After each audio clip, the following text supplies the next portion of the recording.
sometimes people talk about how narcissism is not in the Bible or narcissism isn't there at all. And so I wanted to be able to bring this up today. So we're going to be talking a little bit about the Bible. So if you don't like that, you can stop watching now. But otherwise, we're going to jump in and we're going to talk about a passage in 2 Peter chapter 2, actually talking through some stuff that matches up a lot. I was reading the other day and I was like, whoa, like this matches up a lot to narcissism.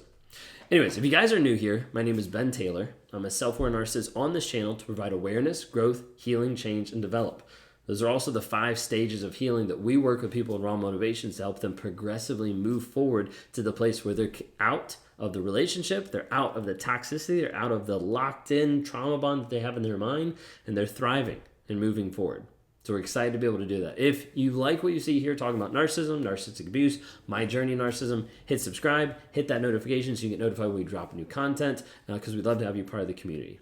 All right, so diving in. A lot of times people say the Bible doesn't speak about narcissism. Okay, and we want to be able to dive in, and I'm going to show you from 2 Peter chapter 2. Okay, I'm not going to go through and reading it a bunch, but I'm going to go through and pulling out different words and phrases that I read while I was doing it and starting to write it down. Now, typically when we're talking about it in the Bible, a lot of times we see this aspect of false teachers, people that are deceiving other people, and it's amazing because those people look very much like narcissists. They probably were.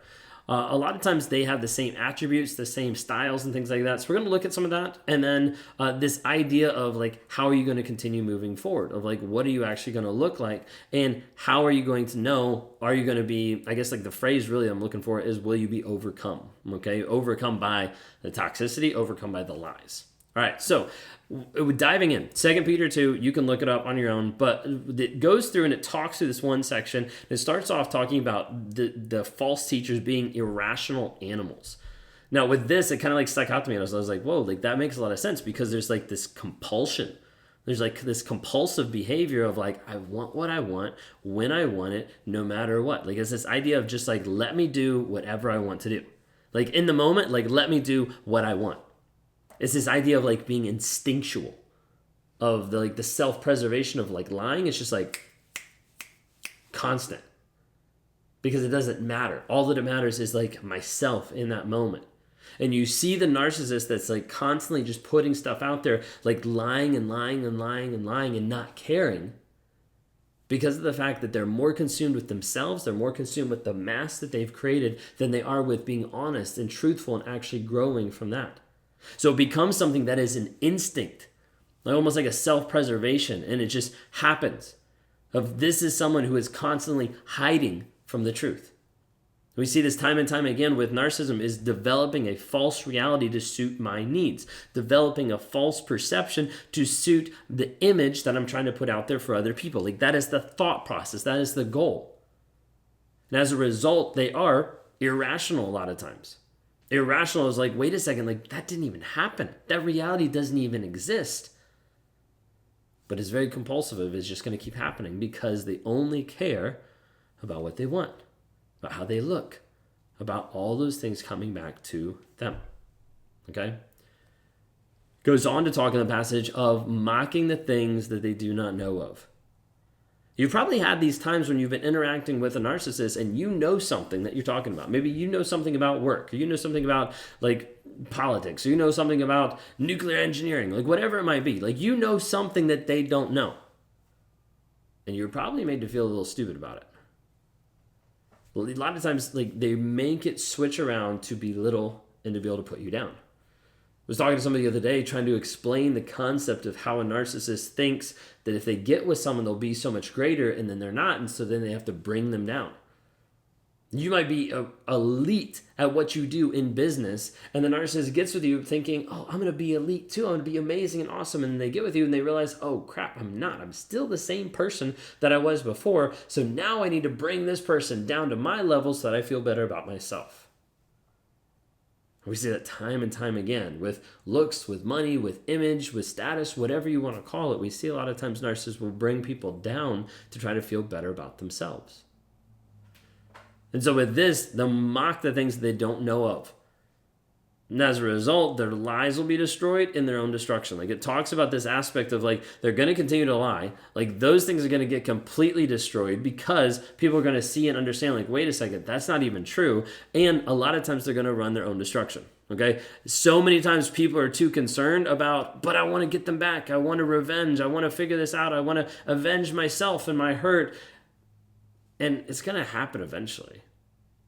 Okay, and I don't say that to put you down or to make your feelings feel low, but so many times people focus so much on getting back at the narcissist, they never get their own healing. One of the things in the passage, it says that they revel in the daytime. Okay. Now, when we're talking about this, like if you deconstruct it a little bit more, it's this idea of like doing all the things like during the day that's not necessarily acceptable to human values. Now, we're not just talking about like going out and having a drink. Like, we're talking about like getting drunk. We're talking about like destroying things. We're talking about this idea of like ignoring the basic human values and just acting for themselves. Okay. Like, that's the concept here. And with this, there's this aspect too of being happy in their deceptions. So it's really interesting. It talks about like revel in the daytime and like interacting with another person. And it gives this concept of being happy in the deceptions while they eat with you. This is like the aspect of like this person is lying to you, lying to your face while they're still eating with you. They're lying to your face while they're still planning your vacation. They're lying to your face while they're still planning moving into this house, while they're still building a house with you, and they don't care anything about you. But they're lying, and sometimes they're enjoying the high of the deception, the high of the lie to be able to tell you and to get away with it. But it's talking about this idea of being happy to deceive you, of enjoying it. It goes on to say they have eyes full of adultery. And this is like the idea of like looking for other people to be with. Sounds pretty applicable to a lot of narcissists, right? They're looking for something to be able to fill them up. And the thing is, it's insatiable. Like, it is not able. You cannot fill or quench the void that is inside a narcissist by another person, by sex, by money, by image. You can't do it. And so many times a narcissist will continue to try over and over and over again because they're unwilling to be honest about what's actually going on inside. And so they keep trying. They'll go from person to person to person. They'll get rid of you and go to the next person. They'll continue to move forward thinking maybe the next person, maybe the next person, maybe the next person, never once thinking that it could be themselves. The other phrase that was in this passage that really like shot out to me was this concept of entice unsteady souls. And when I heard that, it resonated a lot with me because a lot of times I talk to people that it's not money, it's not image, it's not status, it's not your empathicness that you have or anything like that that attracts the narcissist to you. It's the fact that typically you don't know who you are. A lot of times you don't know ultimately who you are and the direction you're going. And as a result, a narcissist comes into your life and shifts your focus. That continues to move you out of the way, out of the direction that you want to go. Initially hearing me say that, you might be thinking, no, like they didn't really do that. Who are you going to be before them? What path were you on before the narcissist pulled you to the side? What certifications were you going after? What job were you looking for? What desire did you have before you got sidelined by being with a toxic person? Because so many times the narcissist will come into your life and will entice people that do not know who they are, looking for people that are lost and don't have boundaries and don't have things that they've set up in place to understand this is unhealthy. And they suck you in. And they get you to a place that you no longer know who you are and you no longer know how to get out. And as a result, you are left confused and in the fog. Goes on to say that they're trained in greed, money, image, sex, all those things. Like, I have to have it. It gives the idea of waterless springs, which I thought was amazing because it's empty, shallow. It's someone that doesn't have that depth to them because they say, oh, I'm here, but they're actually not. They say, oh, I'm engaged, but they're actually not. Oh, I'm faithful, but they're actually not. Oh, I'm truthful, but they're actually not. It goes on to say even more, they prey on the weak. They prey on the people who just started to understand concepts of life, or in this sentence, it's talking about like people that are newly saved because it's talking about false teachers, but it's talking about like the people that don't know. And those people like barely get free from the narcissist, barely get free from those false teachers.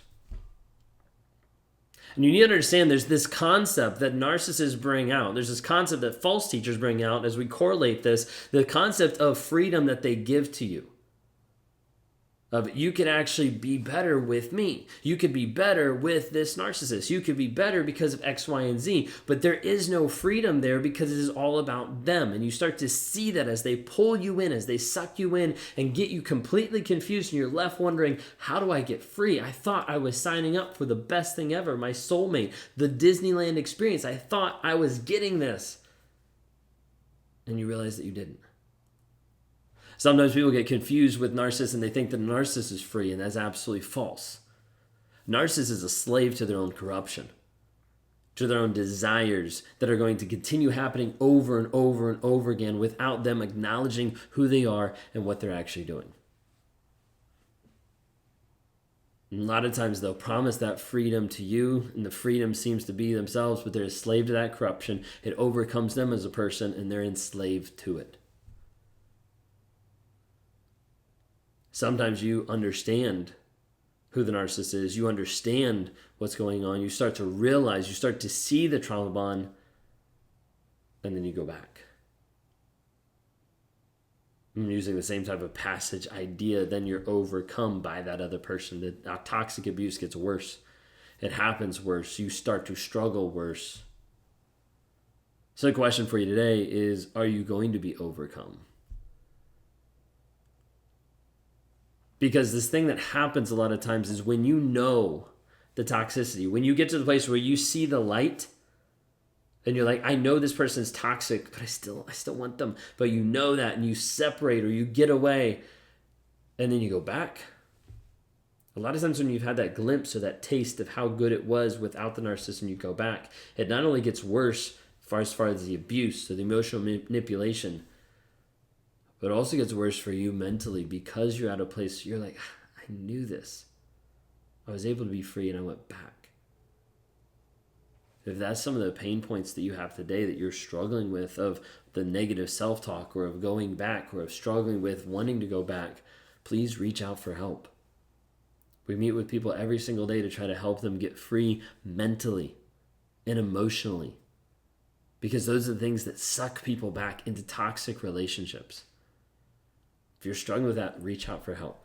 You can go to rawmotivation.com. You can click on any of the links in the bio, anything like that, just to be able to get you on the right path moving forward in your healing, in your growth, in your change, and ultimately developing you into being the thriver that you're called to be.